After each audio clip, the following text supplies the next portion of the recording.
wrestling is cyclical. That doesn't mean that it rides around on a little bike, but what it does mean that if you hit solid gold, you can wait a few years and then you can do it again. And why the flub not? There's only so many ideas. Sometimes it can be a little bit too wink, wink, nudge, nudge, however, and everyone just goes, well, they're just doing that for a ratings grab. So hello, I am Simon for What Culture. Please hit that subscribe button.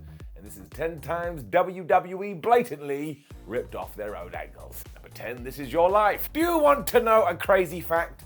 After the This Is Your Life segment between Mankind and The Rock, they went backstage and Vince McMahon yelled at them because they had gone well over time. And the ratings came in and everybody hugged and said, ha ha, you can go as long as you want. Just goes to show. It is brilliant though, although if you do watch it in 2022, you may just go, yeah, it was a little bit overly long, we could have edited this up a bit. And if we move forward to 2017, WWE decided to do it again between Alexa Bliss and Bayley. And this one did not work at all, mostly because the major shift was that Mick Foley and the Great One had this lovely rapport and they were basically friends, whereas Bliss and Bales were feuding. Just like watching something completely different. Therefore, this was filled with bad jokes and proper awkwardness, to the point, after the fact, even WWE insulted themselves for it. Sometimes you just know. Let's not pretend this was the only attempt either, because hidden away in the archives back in 2011, Mick Foley tried to do this again with John Cena. And yes, for a second time, Mick came out afterwards and was like, I shouldn't have done it. Oh, how I regret it. Number 9, doppelgangers collide. Let's just get it out there now. I liked Undertaker versus Undertaker at SummerSlam 1994. Now, I watch it today and I'm like, this is not good stuff. This is really, really bad. But when I was basically a fetus, I couldn't believe it. How was there 2 dead mans? The real issue was that it was put in the main event, and really it should have been in the middle of the card. And even the Undertaker went to Bruce Pritchard afterwards and said, why did you do this? This was absolutely terrible, never make me do it again. For some reason though, we then got to 2006 and we did do it for a second time. Now on this occasion it was with Kane, just because he's the dead man's brother, and we told Luke Gallows, yeah, you gotta dress up like the Big Red Machine, including this terrible fake wig, and everyone's gonna pretend that you Kane. WWE just dropped this from nowhere one day because I presume they realized it was not clicking. And actually, when you think about Glenn Jacobs and his career in WWE, all this stuff was obviously going to happen because it went on for so damn long, we were going to get through everything. Number 8, The Undertaker battles unstoppable monsters. Vince McMahon absolutely loved this one, didn't he? I suppose because The Undertaker was such a mythical character from day one, we instead decided to walk down the route of, oh my gosh, his opponent is so big, how the hell is he ever going to overcome this? Then he just overcame it. The two that were most identical came years apart from one another, but they did basically follow the same format, because in the mid-90s, the giant Gonzalez arrived in the WWF, complete with his weird hair suit, and he jumped The Undertaker, and then in the 2000s, did it again with the great Khali. I mean, both of these dudes just battered the Phenom, and while Gonzalez never went on to do anything, Khali was able to use this as a platform to become the WWE champion. I will never get over it. This was yet another situation too where Taker was sick of it himself and even went to management and was like, please, would you put me with somebody I can actually work? Seriously, go watch like the early half of his WrestleMania streak.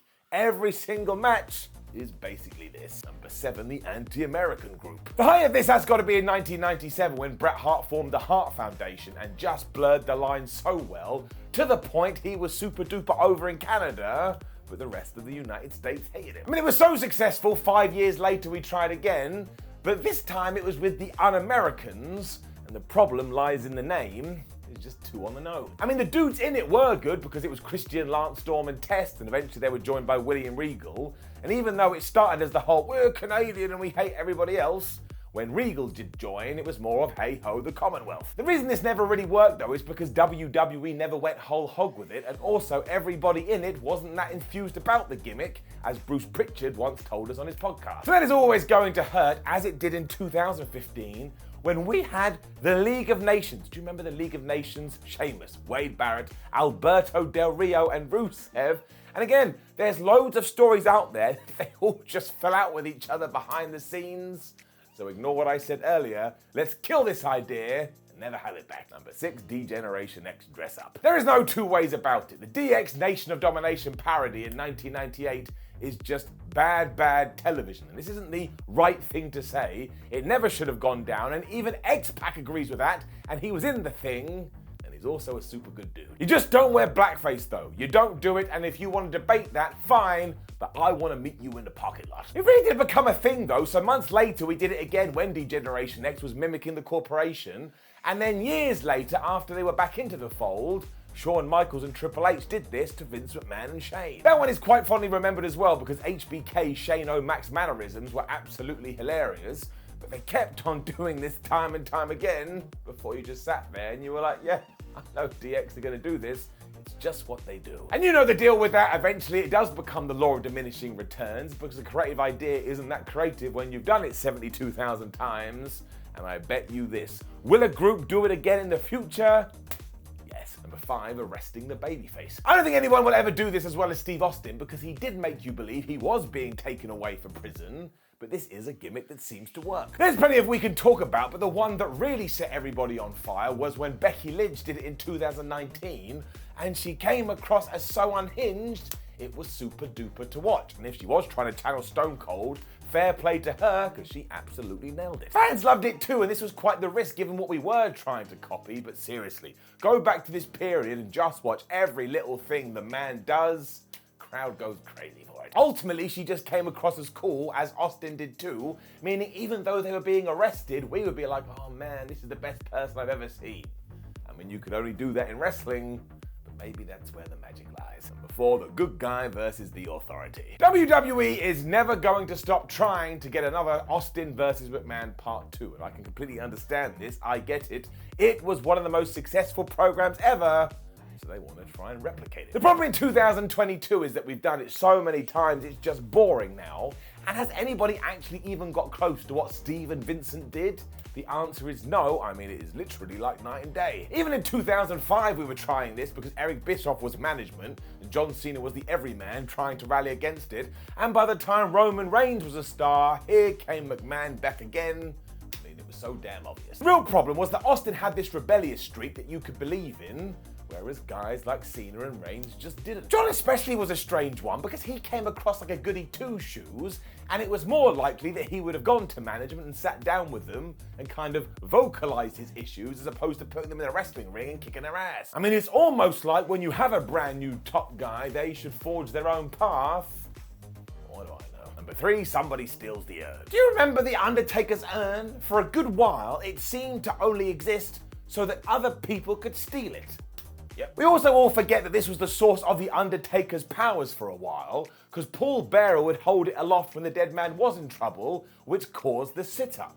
And then years later, he was doing it without the urn, so something smells fishy to me. We haven't seen this gold pot in ages now, but back in the day, my word, you wanted to get possession of this, because then you could control The Undertaker. So Ted DiBiase did it, Paul Heyman did it, CM Punk did it, Bray Wyatt did it, hell, even Paul Bearer himself did it, because he screwed The Undertaker with the urn and he joined up with Mankind. And like I say, we went to crazy levels with this too, and we acted like now you were in control of The Undertaker, which is why it's very strange that one day he came out wearing MMA gloves. I mean, what the flub was that about? Number 2, heels getting sprayed with liquid. I know that sounds terrible, but bear with me. The most famous of these was the 22nd of March 1999 Raw, when Steve Austin came out with the beard truck and he took said liquid and he sprayed down Vince McMahon, Shane McMahon and The Rock.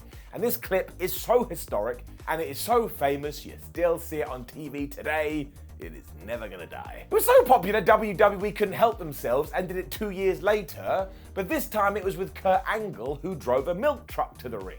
Now the reason this worked is that was so redonkulous and it was such a stupid parody, everybody was laughing, and when you laugh, you feel good in your tum-tum. Somehow this hasn't been tried since, but I bet we do it soon. I mean, you can do it with Drew McIntyre and whiskey. Roman Reigns could do it with a table, although I'm not sure how that would work. Maybe Cody Rhodes could do it with orange juice, if he likes orange juice. This is why somebody else should come up with it, but mark it on your calendars. It's probably just around the corner. Number 1, heels getting soaked with urine. Why is this even a sentence I have to say out loud? But hey, it's true, because a lot of people in modern times saw Jeff Hardy throw his piss over Sheamus after the Irishman had accused him of being a drunkard. And really this does happen because people backstage in WWE really enjoy toilet humor. And this occasion, I mean that literally. This was nothing new though, as back in 2006, Vince McMahon had been directly involved in this, because he was doing the same thing with Shawn Michaels. He told him to take a whiz into a little tube, and when HBK was suitably upset by it, he took it and he threw it into Vince's face. Now there was 14 years between these angles, so I'm gonna say it was fair game, but as a wrestling fan, I don't need to see anyone take their urine and chuck it into another human being. Also, my gosh, talk about don't try this at home. I would rather be pile driven through 78 different tables than someone take their stuff and pour it all over me.